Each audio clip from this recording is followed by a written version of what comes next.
Welcome to our tutorial on the mirror command.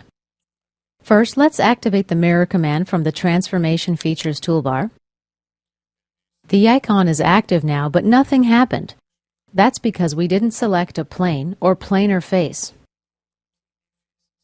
I'll select this face here, and now we have a preview and our mirror definition window opens. Let's click OK. Deselect everything and activate the mirror tool again. Now let's select this face. Here's our preview. It's a mirror of mirror 1. Let's accept it. Now I'm going to insert a reference plane. I'll select this face and offset it 15 millimeters. Tab and OK. Let's activate the mirror command again. We'll select the reference plane and click OK.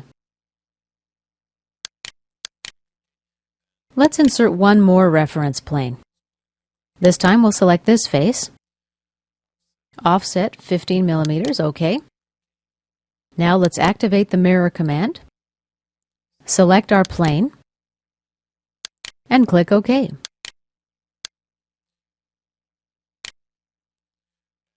And this concludes our tutorial on the mirror command.